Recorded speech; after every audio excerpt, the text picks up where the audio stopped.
Assalamualaikum. Ramadan datang lagi. Dah ready ke nak sambut tetamu yang barakah ni? Takkan kita nak biarkan Ramadan datang dan pergi begitu saja? Kali ni kita akan kongsikan dan lihat persiapan sebelum Ramadan, rancangan untuk menyambut Ramadan, puasa di bulan Ramadan dan tips mengejar Lailatul Qadar.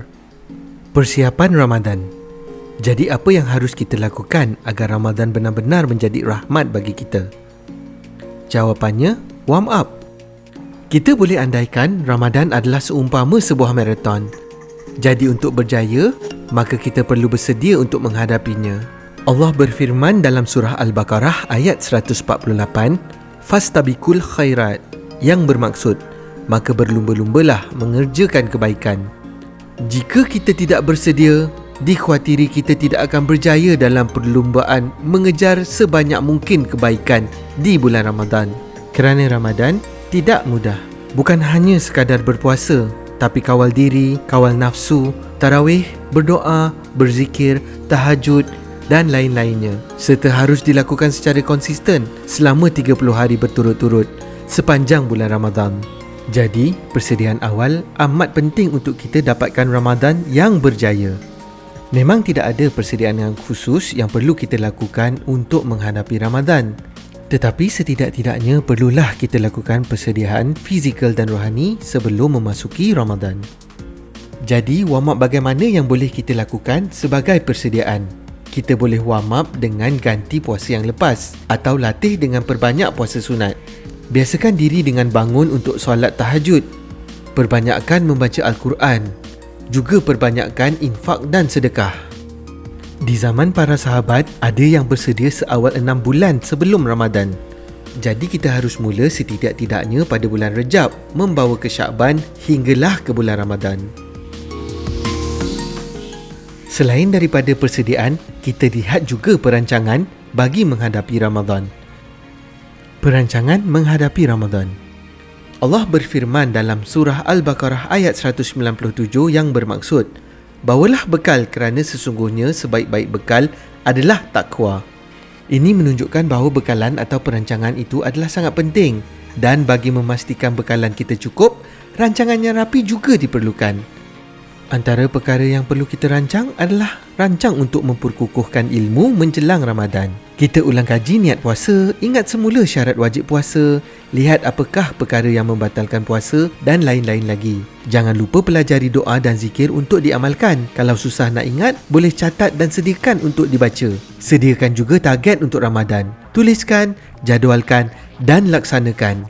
Juga adalah baik kalau kita rancang lebih awal menu Ramadan. Sediakan siap-siap keperluan puasa dan barangan raya supaya fokus kita tidak terganggu semasa kita menjalankan ibadah puasa. Jangan lupa tingkatkan taubat dan berdoa mohon Allah permudahkan dan beri kekuatan untuk kita lalui bulan Ramadan dengan baik. Tanpa kita sedari, Ramadan pun tiba. Apabila tiba bulan Ramadan, orang-orang yang beriman akan mula berpuasa. Bertepatan dengan firman Allah dalam surah Al-Baqarah ayat 183 yang bermaksud, "Wahai orang-orang yang beriman, diwajibkan ke atas kamu berpuasa sebagaimana diwajibkan ke atas orang sebelum kamu, agar kamu bertakwa."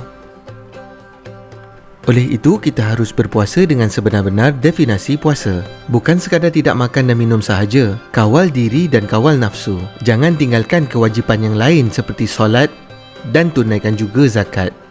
Laksanakanlah solat secara berjemaah bagi mendapatkan ganjaran pahala berganda di bulan Ramadan. Perbanyakkan membaca Al-Quran dan cuba khatam. Perbanyakkan bersedekah dan jamu makanan untuk orang berbuka puasa. Ini juga memberi ganjaran yang besar pahalanya di bulan Ramadan. Antara perkara sunat yang boleh dilakukan ketika berbuka adalah menyegerakan berbuka puasa bila masuk waktu. Juga berbuka dengan tamar. Selain itu, terdapat satu malam yang diimpikan oleh semua. Allah berfirman dalam surah Al-Qadar yang bermaksud malam Al-Qadar itu adalah lebih baik dari 1000 bulan.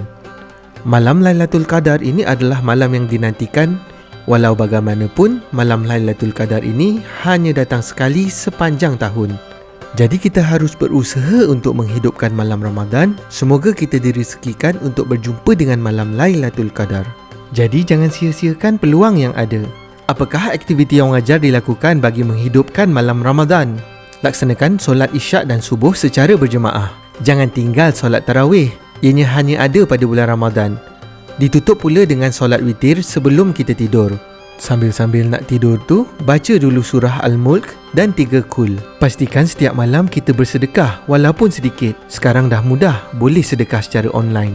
Bangun untuk solat tahajud, perbanyakkan solat sunat, berdoa, berzikir dan munajat. Perbanyakkan juga membaca Al-Quran. Dan terakhir sekali, jangan lupa untuk bersahur kerana ada keberkatan dalam sahur.